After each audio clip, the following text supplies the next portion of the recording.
The apartment building on 7th Street had seen better days, but Marcus Chun didn't mind the peeling paint or the elevator that groaned like an old man getting out of bed. What he minded was the silence that greeted him every evening when he returned from his job at the Xenobiology Research Center. The silence that had followed him for 3 months since Sarah left, taking with her not just her belongings, but the sound of laughter that once filled these rooms. Tonight was different. Tonight, there were sounds coming from the apartment next door, apartment 4B, which had been empty since he moved in. Not just any sounds, but something that made his scientist brain perk up with curiosity. It wasn't quite crying, but it wasn't quite singing either. It was something in between, something haunting and melodic that seemed to carry an emotion he couldn't name. Marcus pressed his ear to the thin wall, forgetting for a moment that eavesdropping on his new neighbor wasn't exactly neighborly behavior. The sound stopped abruptly, replaced by what he could swear was the soft padding of feet, too light to be human feet, too rhythmic to be a pet. 3 sharp knocks on his door made him jump back from the wall. He ran a hand through his disheveled hair and opened the door to find himself staring at someone who made his breath catch in his throat. She was beautiful in a way that seemed almost otherworldly. Sharp cheekbones, eyes that seemed to shift color in the hallway light, and hair so red it looked like flames. But it was the ears that made his scientific training kick in. Pointed ears that twitched slightly as she looked at him. "I'm Kira," she said, her voice carrying the same musical quality he'd heard through the wall. "Your new neighbor. I wanted to apologize if I've been loud. I'm still adjusting to living around humans again." Marcus blinked, processing the word again, while trying not to stare at what he was now certain were fox ears partially hidden in her thick hair. "Marcus," he managed. "And no, you weren't loud. I was just—" He trailed off, realizing he couldn't explain that he'd been listening to her cry sing without sounding creepy. "You were listening," she said simply. "I can smell your curiosity. Most humans can't hear that frequency anyway." She tilted her head, and he caught a glimpse of what looked like a tail disappearing behind her legs.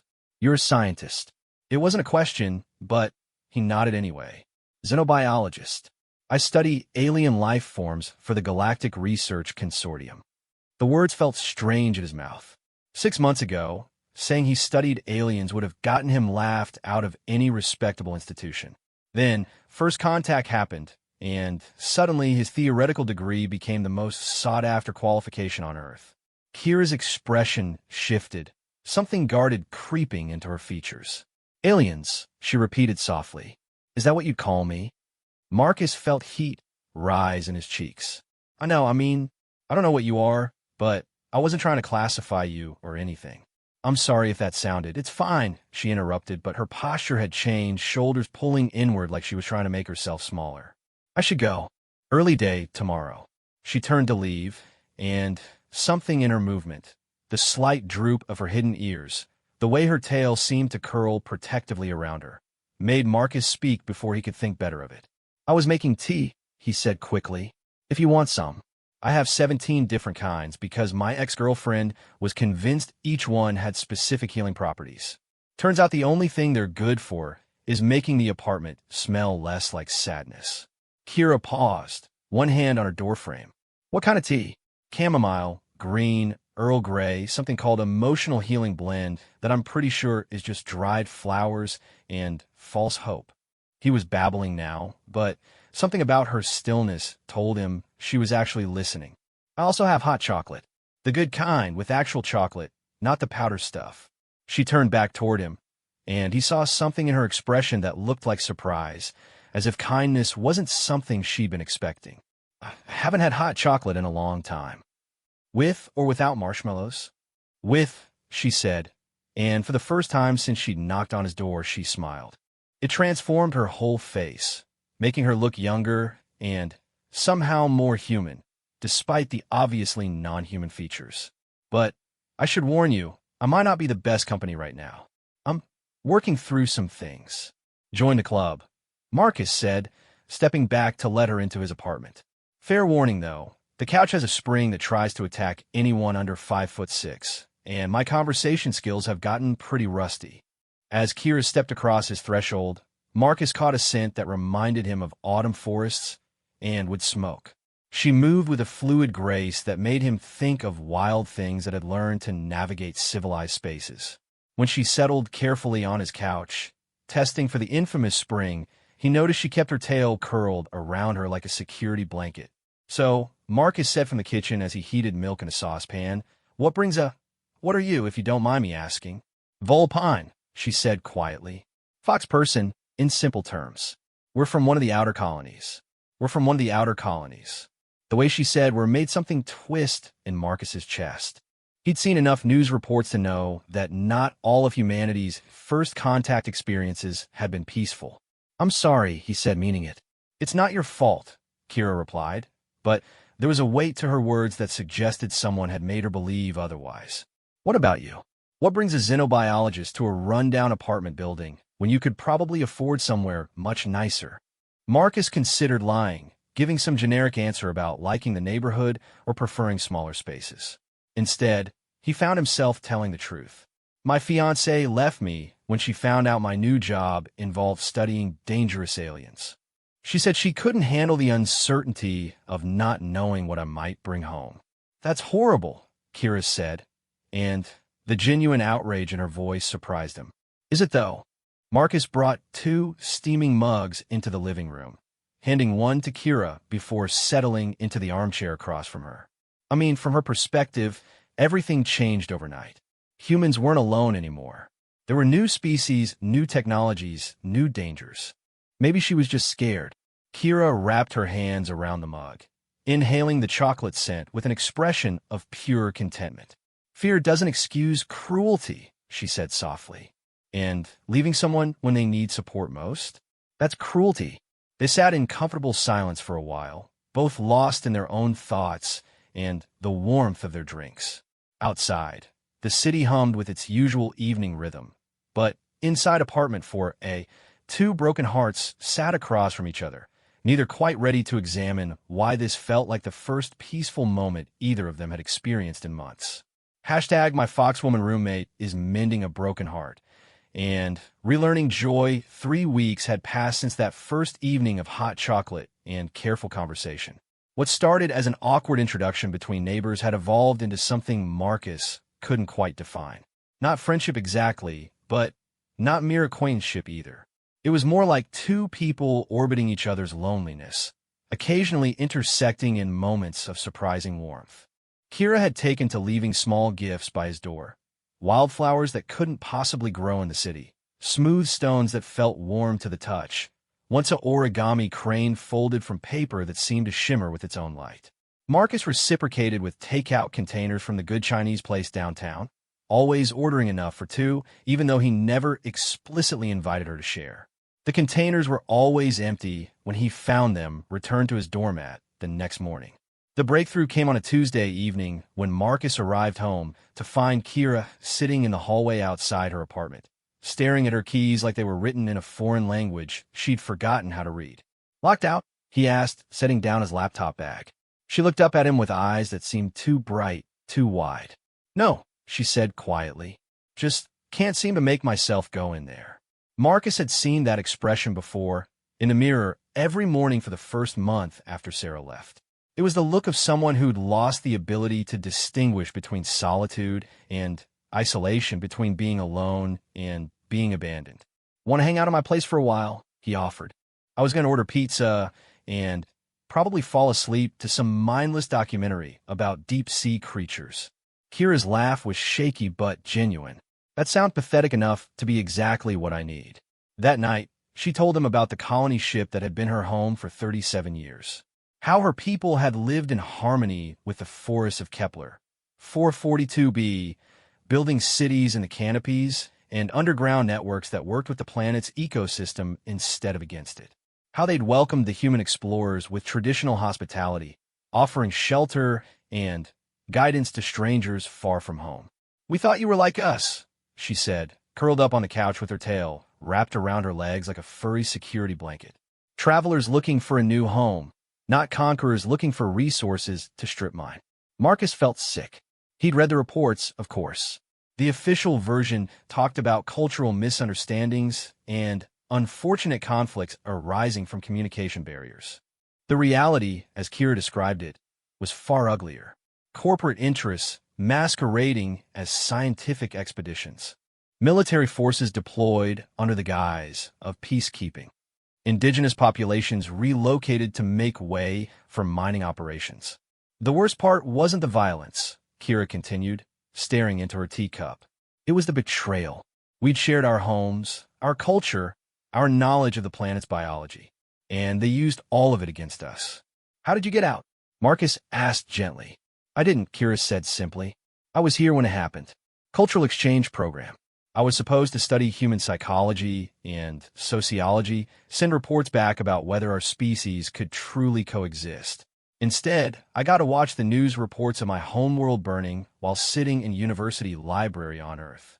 Marcus set down his pizza slice, his appetite completely gone. Kira, I'm so sorry.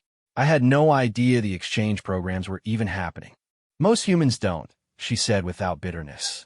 Your government likes to keep its xenological operations compartmentalized. The public gets feel-good stories about peaceful first contact, while corporations strip mine entire biospheres. They sat in heavy silence for a moment. Then Kira did something that surprised them both. She reached across the space between them and took his hand. I don't blame you, she said firmly. I know you're not them. You study life to understand it, not to exploit it. There's a difference. Her hand was warm, and he could feel the slight tremor that ran through her fingers. How can you tell? The way you look at me, she said simply. Like I'm a person, not a specimen. Like my pain matters to you. Her ears twitched slightly. Also, your scent changes when you're angry on my behalf. Most humans can't control that. Marcus found himself smiling despite the heaviness of their conversation. Enhanced senses must make living around humans pretty overwhelming. You have no idea, Kira said, relaxing slightly. The emotional noise alone nearly drove me crazy the first few months. Humans feel everything so intensely, and most of you have no idea how to shield your psychological emissions. Psychological emissions? Stress hormones, pheromone changes, even electrical fluctuations in brain activity. It all creates this constant background static of anxiety and desire and fear. She paused, tilting her head slightly. You're different, though. Quieter. Like you've learned to contain your emotional noise. Is that good or bad? Kira considered this seriously. Peaceful, she said finally. Being around you is peaceful. Over the following weeks, their evening conversations became a routine neither of them acknowledged, but both depended on. Marcus learned that Kira had a doctorate in xenopsychology, that she spoke 17 different languages, including 3 that existed only in chemical scent markers, and that she could predict weather changes 3 days in advance by the way the air tasted. In return, he shared stories of his work, carefully avoiding anything that might remind her of the corporate exploitation of her world. Instead, he told her about the beauty he found in biological diversity, the elegant solutions that evolution had crafted for impossible problems, the way life found ways to thrive in the most unexpected places. You make science sound like poetry, she said one evening as they walked through the small park near their building. It was past midnight, and they had the paths to themselves. Isn't it? Marcus replied. The way proteins fold into exactly the right shapes to sustain life, the mathematical precision of bee colonies, the fact that we're all made of stardust, and still manage to evolve consciousness complex enough to understand our own origins. If that's not poetry, what is? Kira stopped walking and stared at him. In the moonlight, her eyes seemed to glow with their own inner fire. Most humans I've met see science as a tool for control, a way to break down the universe into manageable, exploitable pieces. Maybe that's the problem, Marcus said. We've forgotten how to wonder at things without immediately wanting to own them. Something shifted in Kira's expression then, a softness that hadn't been there before. You're not like most humans, are you, Marcus-chan? I don't know about that, he said, but her words made something warm unfurl in his chest. I think maybe I'm just finally learning to see the universe the way you do. Like it's beautiful instead of threatening. They walked home in comfortable silence, and for the first time since she'd fled her burning homeworld, Kira felt something that might have been hope beginning to take root in the careful space they'd created together. The real turning point came the next morning, When Marcus found Kira collapsed outside her apartment door, her normally vibrant red hair dull and matted, her breathing shallow and rapid. The scent of fear and grief hung around her like a visible cloud. Marcus didn't hesitate. He scooped Kira up in his arms, surprised by how light she felt, how fragile despite the obvious strength in her lean frame. She didn't protest, which worried him more than anything else. The Kira he'd come to know would never allow herself to appear vulnerable, let alone accept help from a human she'd known for only a few weeks. He carried her into his apartment and settled her on the couch, pulling the throw blanket around her shaking form. Her ears lay flat against her head, and her tail had lost its usual graceful curve, hanging limp and lifeless. "Kira," he said softly, kneeling beside the couch. "What happened? Are you hurt?" She opened her eyes that seemed to have lost their color-shifting quality, now just a dull amber. "News feed," she whispered. "They're calling it a successful terraforming operation. Complete ecological restructuring of Kepler 442b. Her voice broke on the planet's designation. They renamed it New Haven. Like my world never existed at all. Marcus felt something cold and furious settle in his stomach. He'd heard whispers about the Kepler project at work, but he'd assumed it was just another research operation. The idea that they'd completely destroyed an entire biosphere, wiped out a civilization, and then had the audacity to rebrand it as a success story. "I'm sorry," he said, knowing the words were pathetically inadequate. "I'm so sorry." 37 years of culture, Kira continued, staring at the ceiling. Art, music, stories, scientific discoveries. All of it gone. And they're advertising New Haven as a premium vacation destination. Experience the pristine wilderness of humanity's newest paradise. Marcus stood abruptly, pacing to the window and back. "This is insane. There have to be laws, regulations, something that prevents this kind of genocide." "Genocide implies they considered us people to begin with," Kira said bitterly. "According to the legal documents I accessed, we were classified as indigenous fauna with advanced social behaviors. Legally equivalent to a pack of wolves." That's... Marcus stopped, realizing there was no word strong enough for what that was. "I work for these people. How'd I not know?" "Because compartmentalization works," Kira said, sitting up slowly. "You study alien biology in sterile lab conditions. The corporate divisions that decide how to monetize that knowledge operate in completely different spheres. Clean hands all around." Marcus felt something crack inside his chest. Every discovery he'd made, every paper he'd published, every excited breakthrough in xenobiological research, how much of it had been used to justify atrocities like this? How many species had he unknowingly helped doom by proving they were complex and valuable enough to exploit? "I have to quit," he said suddenly. "I can't be part of this." Kira's ears perked up slightly, the first sign of life she'd shown since he'd found her in the hallway. "Marcus, no. You can't destroy your career because of what happened to my people." "What career?" Marcus laughed, but there was no humor in it. "I thought I was advancing human knowledge, building bridges between species. Turns out I was just providing research to help corporations strip mine the galaxy more efficiently. So change it." The words were quiet, but they hit him like a physical blow. "What?" Kira shifted on the couch, pulling the blanket tighter around herself, but meeting his eyes directly. "Change it.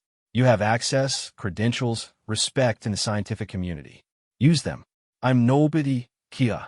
I'm a mid-level researcher with a mortgage and a tendency to overthink everything. I can't take on the entire galactic corporate complex." "You don't have to take on the entire complex," she said, her voice gaining strength. "You just have to tell the truth. Show people what's really happening out there. Make them see species like mine as people, not resources." Marcus stared at her. "You're talking about destroying my career, my reputation, probably my freedom. They'll brand me as a terrorist sympathizer or worse." "Yes," Kira said simply. "I am. Because some things are more important than career security." They looked at each other across the small living room, and Marcus felt something fundamental shift between them. This wasn't just about shared loneliness anymore. or mutual comfort in the face of personal losses. This was about choosing who they wanted to be in a universe that seemed designed to crush anything beautiful or different. "What would I even do?" he asked finally. "Start with the data you already have access to," Kira said. "Psychological profiles, biological complexity studies, evidence of sapience, and culture and species that are being classified as advanced fauna.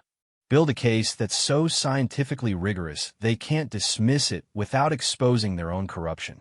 Marcus nodded slowly. "And then?" "Then you find others. Scientists, researchers, even corporate employees who are horrified by what they're participating in.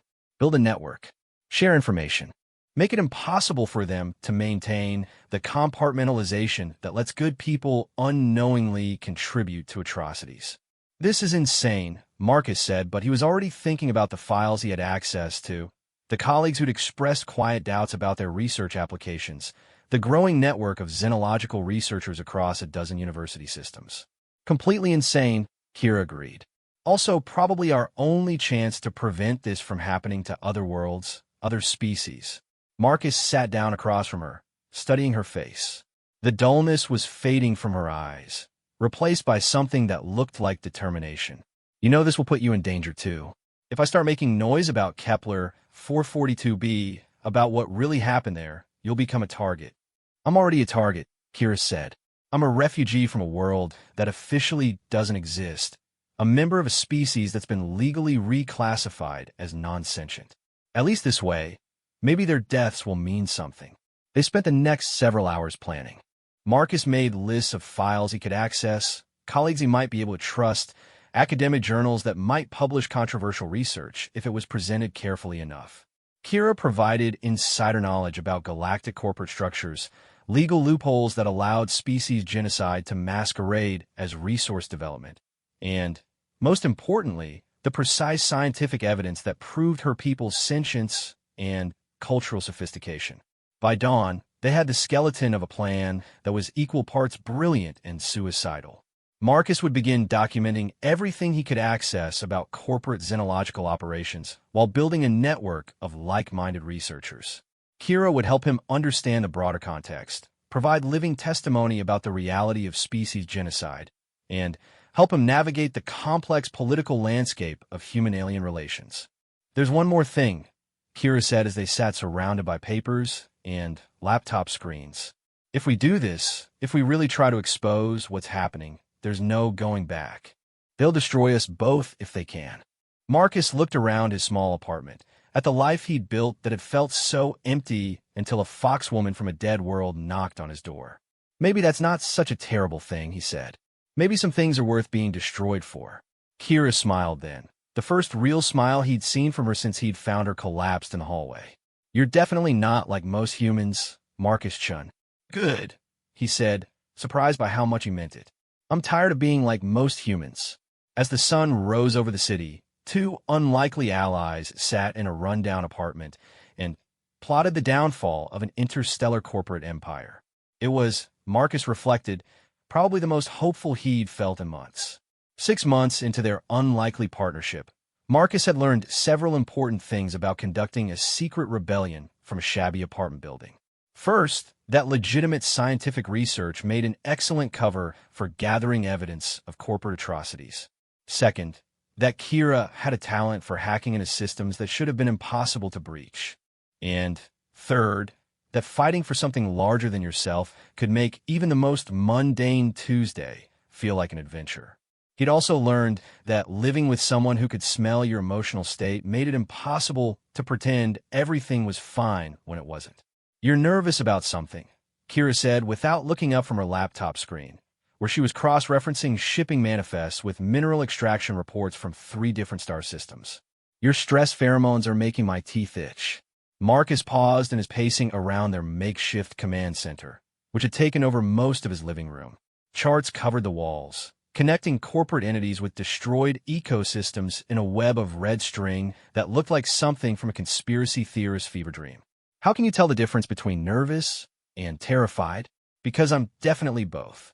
Nervous smells like static electricity and copper pennies," Kira explained, finally, looking at him with concern. Terrified smells like burning plastic and old blood. Right now, you're definitely in the nervous category. What happened? Marcus handed her the message that had appeared in his secure email an hour earlier. As she read, he watched her ears perk up and then flatten against her head in a sequence he'd learned meant she was processing something significant. Dr. Elizabeth Vasquez wants to meet, she said slowly. The Dr. Vasquez who heads the Ethics Committee for Galactic Research Operations. The same Dr. Vasquez whose signature is on the authorization documents for the Kepler 442b operation, Marcus confirmed. Either someone leaked our investigation to her, or she's been conducting her own. Kira set down the message and fixed him with the intense stare she used when she was thinking at full capacity. This could be a trap. Corporate interests testing to see how much we know, who we've been talking to. Or it could be exactly what we've been hoping for, Marcus countered. A high-level insider who's ready to blow the whistle on the whole operation. The meeting location bothers me, Kira said, pointing to the address in the message. Neutral ground, public space, multiple exit routes. Either she's genuinely scared of corporate retaliation, or she's very good at making a trap look like a legitimate clandestine meeting. Marcus sat down across from her, rubbing his temples where a headache had been building all morning. So what do? We go, Kira said without hesitation. But we go prepared. The restaurant Dr. Vasquez had chosen was exactly the kind of place Marcus would have picked for a secret meeting if he'd been trying to make it look like a coincidence. Mid-tier casual dining, busy enough to provide cover, but not so crowded that conversations couldn't be held privately, multiple entrances and exits. When they arrived, Marcus spotted her immediately, a woman in her 50s with graying hair and the kind of tired eyes that came from seeing too much of humanity's capacity for cruelty. Dr. Chun, she said as they approached her corner booth. And you must be Kira. I was hoping I'd have the chance to meet you. Kira's ears twitched slightly, but she slid into the booth with a grace that made her appear completely at ease. Dr. Vasquez, I've read your early work on interspecies ethical frameworks. Before corporate interests redefined the parameters of your research. It was a polite way of saying before you started signing death warrants, and Marcus winced internally. But Dr. Vasquez just smiled sadly. Direct. I appreciate that. And you're not wrong. I spent 20 years building ethical frameworks for interspecies contact, and the last 5 watching them get systematically dismantled by corporate legal teams. She signaled the waiter for coffee. I assume you're both wondering why I asked for this meeting. The thought had occurred to us, Marcus said carefully, because I've been watching your investigation, and I'm impressed. More importantly, I think you're close to something that could actually make a difference. Dr. Vasquez pulled a small data pad from her bag and slid it across the table. These are the real authorization documents for the Kepler operation, not the sanitized versions that went through official channels. Kira picked up the pad, and Marcus watched the color drain from her face as she scrolled through the files. They knew, she whispered. They had detailed psychological profiles, cultural assessments, proof of sapience, and technological sophistication. They knew exactly what they were destroying. Every operation follows the same pattern, Dr. Vasquez continued. Preliminary contact establishes that a species is sentient and culturally complex. Corporate legal teams then find ways to reclassify them as advanced fauna or non-qualifying sentience based on arbitrary technological or social criteria. The scientific evidence gets buried, the ethics committees get bypassed, and entire civilizations disappear into quarterly profit reports. Marcus felt sick. How many? 17 worlds in the last 3 years. Hundreds of species, millions of individual lives. Dr. Vasquez's voice was steady, but her hands shook as she reached for her coffee. I signed off on most of them. I told myself I was just providing consultation, that someone else was making the final decisions. Why are you telling us this now? Kira asked. Because I found out about the next target. Dr. Vasquez pulled up another file on the datapad. A water world called Aquatica Prime. The inhabitants are a cetacean species with advanced biotechnology and complex social structures. The corporate assessment has already reclassified them as advanced marine fauna despite overwhelming evidence of their cultural sophistication. Marcus stared at the image on the screen, elegant, dolphin-like beings living in vast underwater cities that seem to grow rather than being built. When the terraforming operation is scheduled to begin in 6 weeks. They're planning to drain the ocean basins to access rare mineral deposits on the seabed. Dr. Vasquez met Kira's eyes directly. Every living thing on that planet will die. The restaurant noise faded to a distant hum as the three of them sat in silence, contemplating the magnitude of what they were facing. Marcus had known their investigation was uncovering something terrible, but the systematic, bureaucratic nature of the genocide was beyond his worst fears. "What do you want from us?" Kira asked finally. "Help," Dr. Vasquez said simply. "I have access to the internal documents, the real decision-making processes, the corporate communications that prove intent and planning. But I can't release them alone. I'd be dismissed as a disgruntled employee, and the documents would disappear along with me. I need partners with credibility, evidence gathered through independent investigation, and, most importantly, I need living testimony from survivors." She looked directly at Kira. "I need the galaxy to see what happened to your people through your eyes, not through corporate press releases." Marcus reached across the table and took Kira's hand. Her fingers were trembling, but when she looked at him, he saw determination rather than fear in her eyes. "If we do this," Kira said slowly, "we're not just exposing past atrocities. We're trying to prevent an ongoing one." "That's right," Dr. Vasquez confirmed. "And we have 6 weeks to do it." Kira squeezed Marcus's hand and turned back to the older woman. "Then we'd better get started." As they left the restaurant with plans for the most audacious act of whistleblowing in galactic history, Marcus realized that somewhere in the process of fighting for justice, he'd stopped thinking about his own broken heart.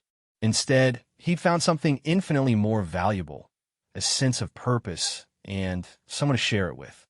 The battle for the soul of humanity's expansion into the stars was about to begin, and it would be fought not with weapons or warships, but with truth, evidence, and the stubborn refusal of 3 people to let another civilization disappear without a fight. The press conference that would change everything happened on a Tuesday morning in the basement auditorium of the Independent Sciences Building. It wasn't the grand, marble-columned venue Marcus had imagined for their moment of truth. Instead, it was a cramped space with flickering fluorescent lights and chairs that had seen better decades. But it was neutral ground, owned by a consortium of independent researchers rather than corporate interests, and it had one crucial advantage: excellent live-streaming capabilities. Marcus stood at the podium, looking out an audience that was smaller than he'd hoped, but included several faces he recognized from major news outlets. Dr. Vasquez sat in the front row, her data pad ready with the corporate documents that would serve as their smoking gun. And Kira sat at the panel table behind him, no longer hiding her fox ears or the distinctive markings around her eyes. For the first time since he'd known her, she looked entirely herself. "Ladies and gentlemen," Marcus began, his voice steadier than he'd expected, "thank you for coming today. What we're about to share with you will fundamentally challenge the narrative that humanity has told itself about our expansion into the galaxy." He clicked to the first slide of their presentation, a beautiful image of Kepler 442b as it had existed before the terraforming operation.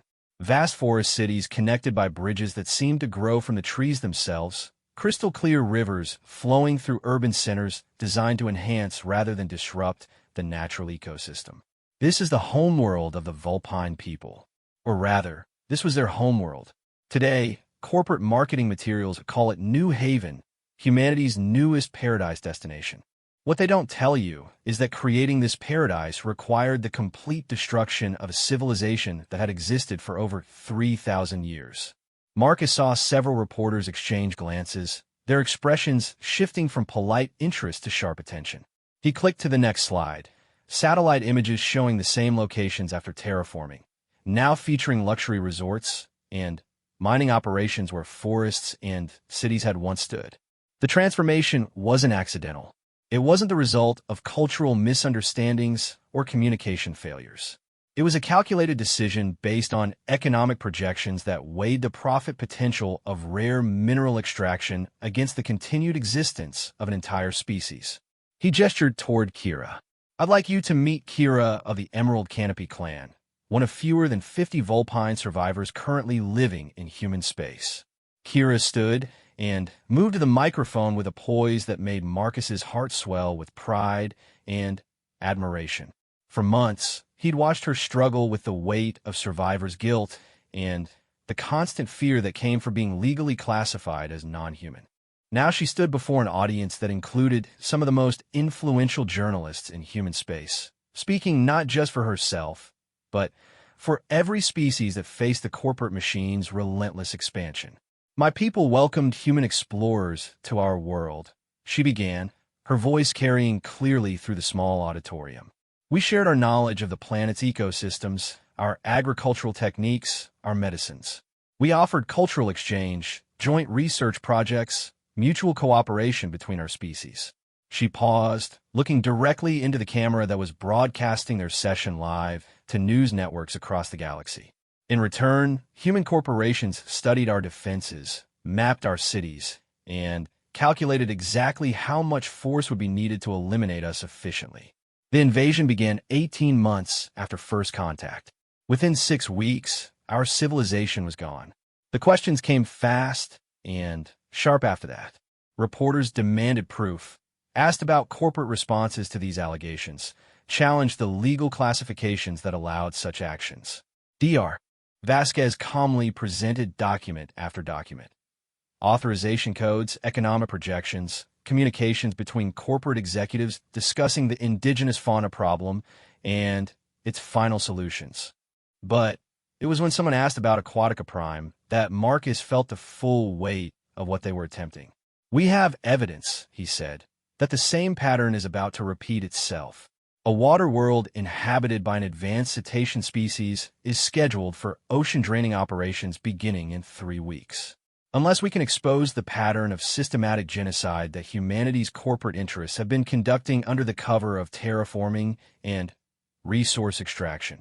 The auditorium erupted into chaos. Reporters shouted questions about timeline, about legal jurisdiction, about corporate responses. Marcus watched Dr. Vasquez field questions about her role in past operations with an honesty that was both admirable and heartbreaking. And through it all, Kira sat calmly at the panel table, her presence a living reminder that these weren't abstract policy discussions. They were talking about the survival of entire worlds. The real test came 6 hours later, when the first corporate response arrived. Marcus and Kira were back in their apartment, watching news coverage of their press conference on every major network, when Marcus's secure phone rang. "Dr. Chun," said a voice he didn't recognize. "This is Jonathan Mitchell from Galactic Resources Consortium Legal Department. I think we should talk." "I'm not sure we have anything to discuss, Mr. Mitchell." "Oh, I think we do. You see, we've been reviewing your allegations, and we're prepared to offer you and your associate a very generous settlement in exchange for a retraction of today's statements." Marcus looked at Kira, who was listening to his side of the conversation with sharp attention. Her ears were forward, alert, and he could see her tail twitching with agitation. "What kind of settlement?" "Full research grants for both of you, your own laboratory facilities, complete academic freedom to pursue whatever xenobiological research interests you. All we ask in return is that you acknowledge that today's presentation was based on incomplete information and emotional rather than scientific assessment." "And Aquatica Prime?" There was a pause. "What about it? Will you cancel the terraforming operation?" "Dr. Chun, I think there's been a misunderstanding. Aquatica Prime is a marine ecosystem development project, not a terraforming operation. We're actually enhancing the planet's biodiversity by introducing Earth-based aquatic species." Marcus closed his eyes, feeling a familiar rage building in his chest. They weren't even pretending anymore. They were just redefining genocide as environmental improvement. "No," he said simply. "I'm sorry. No, we don't want your money, your laboratories, or your semantic games. The terraforming operation stops, or we release everything we have." "Dr. Chun, I don't think you understand the position you're in. Your allegations are serious, but they're also unsubstantiated by any officially recognized authority. Ms. Kira, despite her unique perspective, is not legally qualified to testify about corporate operations. And Dr. Vasquez has a history of emotional instability that calls her credibility into question. Marcus felt something cold and sharp settle in his stomach. Are you threatening us? I'm explaining reality. You have 48 hours to reconsider our offer. After that, we'll be forced to pursue other remedies. The line went dead. Marcus set down the phone and looked at Kira, who was watching him with eyes that seemed to glow in the afternoon light. They're not going to stop, are they? He said. No, she agreed. But that's okay, because neither are we. She moved to their wall of research, pointing to the network of connections they'd mapped over months of investigation. Look at what we built. It's not just us anymore. Dr. Vasquez, the reporters who covered today's conference, the academic networks you've connected with, the other survivors I've been in contact with through secure channels. They can threaten us, discredit us, even eliminate us, but they can't stop the information from spreading. Marcus joined her at the wall, studying the complex web of evidence and allies they'd assembled. So what happens now? Now we wait to see if the truth is stronger than corporate power, Kira said. And we trust that somewhere out there, enough people still care about justice to make this fight worth having. 3 weeks later, Marcus stood on the observation deck of a refugee transport ship, watching the blue-white marble of Aquatica Prime grow larger in the viewport. The terraforming operation had been indefinitely postponed pending a full investigation into corporate xenological practices. Dr. Vasquez had been appointed to head a new independent ethics committee with actual enforcement powers. And Marcus had been offered the position of chief xenological cultural liaison, a job that would put him in charge of ensuring that first contact scenarios respected indigenous rights. Beside him, Kira leaned against the railing, her tail swishing contentedly as she watched their destination approach. Second thoughts? She asked. About which part? Giving up tenure-track academic security to become a galactic troublemaker, or agreeing to relocate to an ocean world where the average temperature is 62 degrees. Both. Marcus considered this seriously. 6 months ago, he'd been a lonely xenobiologist whose biggest concerns were grant applications and his ex-fiancee's opinion of his career choices. Now he was part of an interspecies justice movement, in love with someone who could predict his moods by scent alone, and about to establish the first human vulpine cetacean cultural exchange program in galactic history. No second thoughts, he said finally. Though I should warn you, I still don't know how to swim. Kira laughed, the sound carrying the musical quality that had first drawn him to her through their shared apartment wall. That's okay, she said, taking his hand. The Aquaticans are excellent teachers. Besides, I hear they find human flailing underwater absolutely hilarious. As their transport began its approach to the docking stations of the floating cities below, Marcus realized that somewhere in the process of fighting for justice for others, he'd found something he hadn't even known he was looking for. Not just love, well, that was part of it. Not just purpose, though that mattered enormously.